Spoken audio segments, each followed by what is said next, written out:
काल महापालिकेमध्ये भाजप विरुद्ध शिवसेना असं चित्र बघायला मिळालं.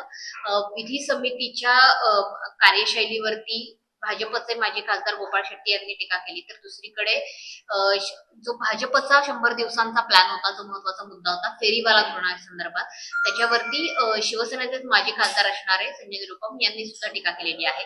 मुळात फेरीवाल्यांना हटवण्याच्या नावाखाली, बांगलादेशी फेरीवाल्यांना हटवण्याच्या नावाखाली मराठी अधिकृत फेरीवाल्यांवर कारवाई होते, असा थेट आरोप शिवसेनेने केला आहे. पहिल्या प्रश्नाचं उत्तर असं असेल की विधी समितीच्या वरती जे काही प्रश्नचिन्ह निर्माण केले, आणि ते पण गोपाळ शेट्टी, एक तर गोपाळ शेट्टी भले भाजपाचे जरी असले तरी महानगरपालिकेवरती त्यांचा पगडा आहे. अनेकदा महानगरपालिकेच्या बाबतीत ते आमच्या बरोबर असताना पण, सत्तेत आम्ही असताना पण, त्यांनी अनेकदा महानगरपालिकेच्या यांना अंजन घातलेल्या महानगरपालिकेच्या प्रशासनाला.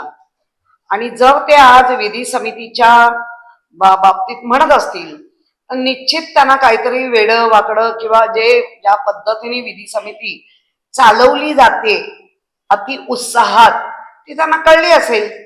त्यामुळे आम्ही सुद्धा त्याला आपण म्हणतो ना वाट पाह, अशा सगळ्या गोष्टीच्या आम्ही पण वाट पाहतोय आणि कशी वाट लागते तेही पाहतोय.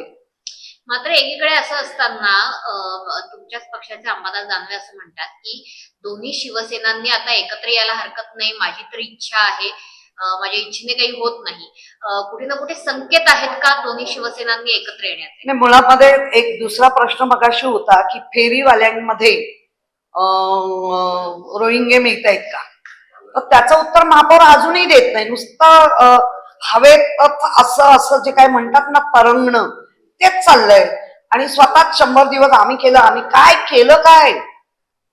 प्रत्येक आमचं म्हणणं आहे फेरीवाल्यांमध्ये जर चुकीची लोक आहेत तर ती काढली पाहिजे. आता दाखवा ना कुठून काढली, कशी काढली, काय केलं. उगाच आज जे काय निरुपम, काय त्यांचं नाव, संजय निरुपम, काय चुकीचं बोलले. म्हणजे त्याच्यावरती त्यांना कळलं की जय श्रीराम करून आमच्या युपी वाल्यांची मतं मात्र घेतली आणि आताच आमच्याच गोरगरीब जे कोण युपी बिहार किंवा याच्यातनं येणाऱ्यांच्या पोटात पाय देत आहेत.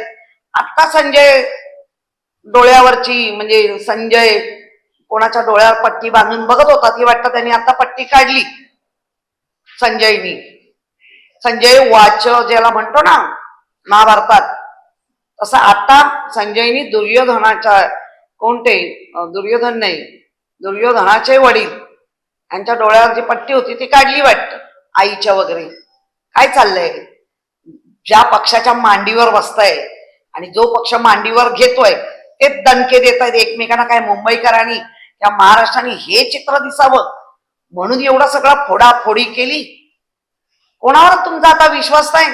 मित्र पक्षावर विश्वास नाही, मित्राला फोडून घेतलेल्या पक्षावर विश्वास नाही, घाण ठेवून दिलेल्या वस्तूवर कधी काढून घेईन हे देऊन टेन्शन घेऊन पाहिजे ते पास करून घ्यायचंय. काय चाललंय.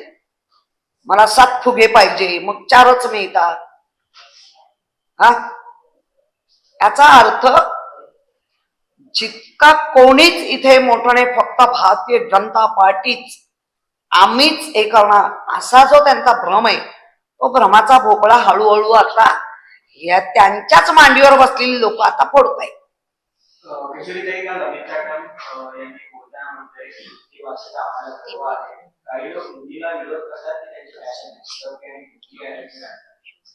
महानगरपालिकेचं इलेक्शन चालत होतं तेव्हा अगदी आम्हाला विरोध आहे, आमचा असं नाही, आणि आता आले मूळ पदावर.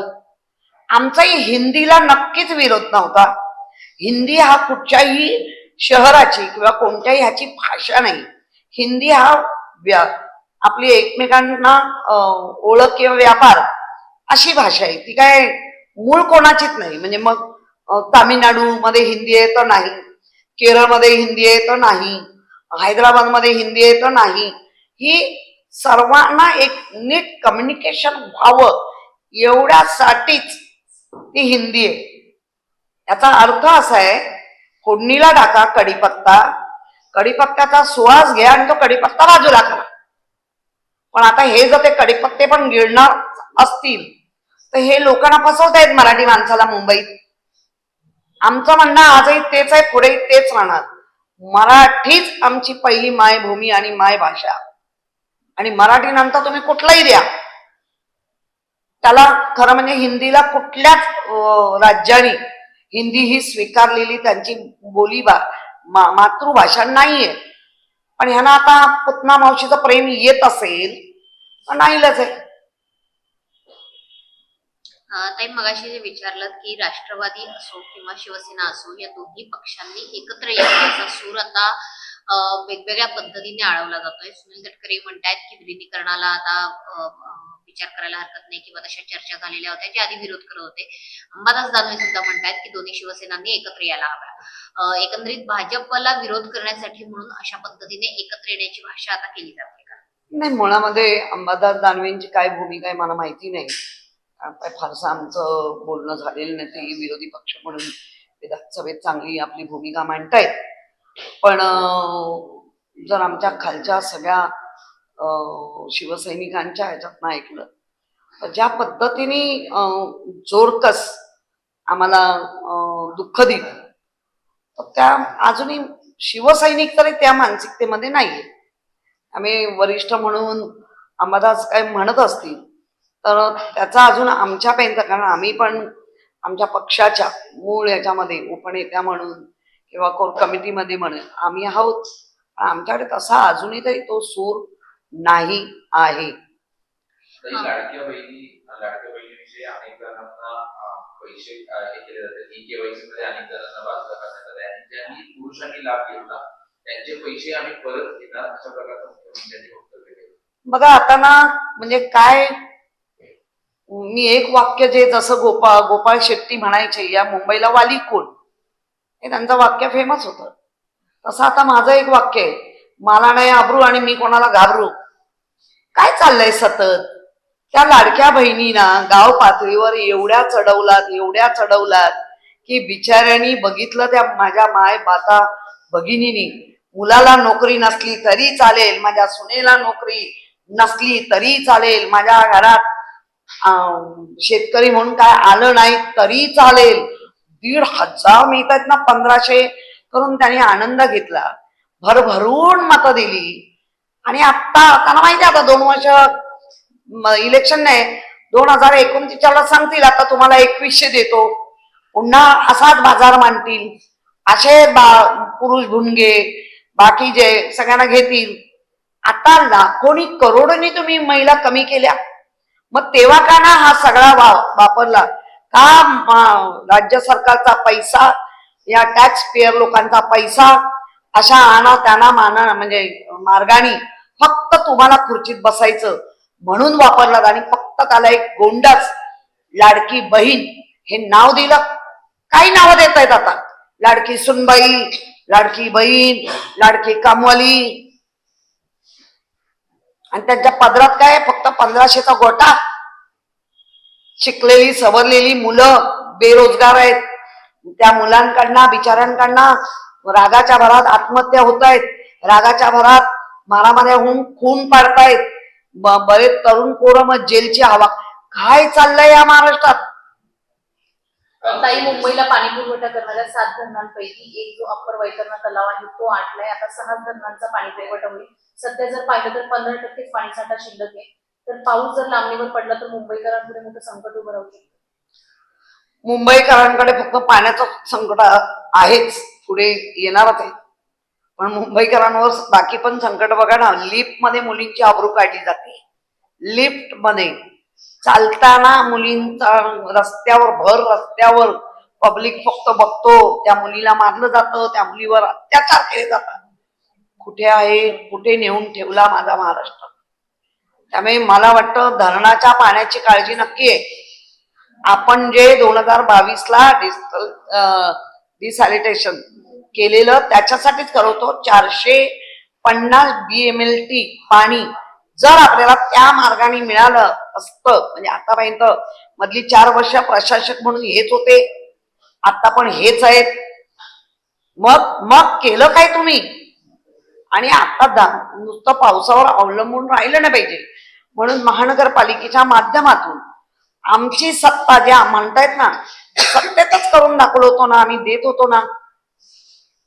फक्त त्याच्या पाईपलाईन, आजही त्या ह्याची पाईपलाईन कुठेही केली गेली नाही आणि त्याच्यावरचा विचारच होत नाहीये. त्यामुळे पाण्याचं संकट मोठं आहे. तुमच्या माध्यमातून मी मुंबईकरांना पण सांगेन, किती काही हे केलं तरी पाणी जपून वापरा. कारण पाण्याचं दुर्भिक्ष, मोठं संकट हे जर वेधशाळेने म्हटल्याप्रमाणे पाऊस कमी पडला हे वर्षभर संकट असणार आणि इतकं तीव्र उष्णता निर्माण होते. कारण झाडं तोडली जात आहेत लाखांनी, 3-3, 4-4 लाखाची संख्येनी, लाखाच्या संख्येनी झाडं तोडली जात आहेत. त्यामुळे बाष्पीकरण जास्त होत आहे आणि बाष्पीकरण झाल्यामुळे पाण्याचा तुटवडा प्रचंड राहील आणि म्हणून जपून पाणी वापरा. ताई, त्यासोबतच नालेसफाईची कामांची पाहणी खरं तर 31 मे पर्यंत मुदत दिली होती, परंतु अजूनही सफाई झालेली नाही. ती मुदत आता वाढवलेली आहे. तर दुसरीकडे रस्त्याची कामं देखील अजून केवळ 60-65% झालेली आहेत. ताई, याला जोडून असा की नालेसफाई मुंबई महानगरपालिका सांगते 105% झाली. काल महापौर स्वतः सांगतात की 80% झाली. मात्र आपण स्वतः जर पाहिलं तर अजूनही कुठे नालेसफाईमध्ये आपल्याला पूर्ण गाळ तुंबलेला किंवा कचरा पाहायला. मधल्या पिरियड मध्ये मी पाहत होती, एखादं वराड घेऊन जावं आणि नारळ पाण्याची पार्टी करावी, ते मी पाहिलं. म्हणजे आतापर्यंत भाजपाचे आमदार जे महानगरपालिका करून गेलेले जास्त, सगळ्यांनी वराड नेलं, त्याच्यामध्ये दे धक्काबी झाला. काय नियोजन काय? मुळात तिकडे साटम काय बोलतायत त्याचं त्यांना माहिती, मुंबईचा खरात काय बोलतो त्याचं त्यांना माहिती, महापौर काय बोलतात त्यांचं काय, 3-4 तोंड, 5 तोंड, सगळे इकडून तिकडून काय काय बोलतायत आणि आयुक्त तर त्याच्यापेक्षा वेगळं बोलतायत. म्हणजे प्रशासन आणि ह्यांच्यामध्ये ताळमेळ आहे का?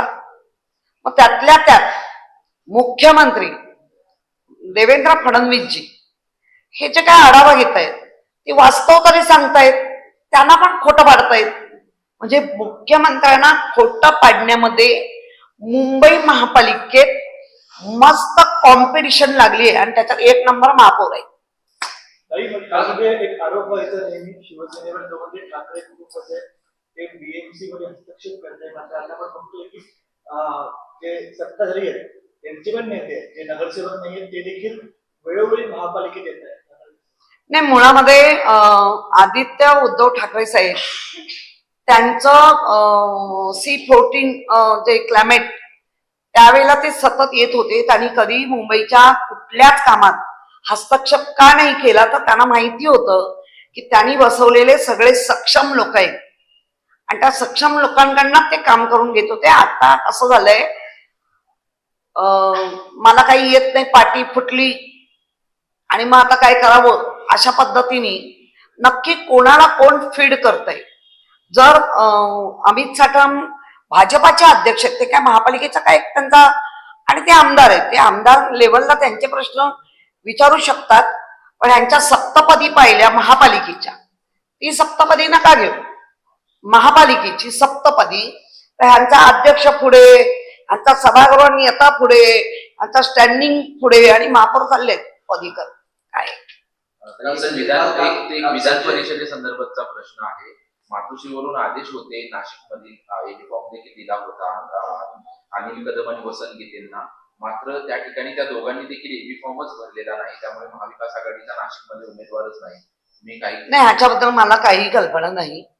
कारण कोटी उड्डाणं झाल्यानंतर तिथे काही घडू शकतं, असं घडलंय का मला नाही माहिती. त्यामुळे मी या प्रक्रियेत नव्हतीच, त्यामुळे मला मातोश्रीवरून आदेश दिला होता, युनिफॉर्म दिला होता. नाही, खरंच मला माहिती नाही, त्याच्यावर मी का बोलू. काल संजय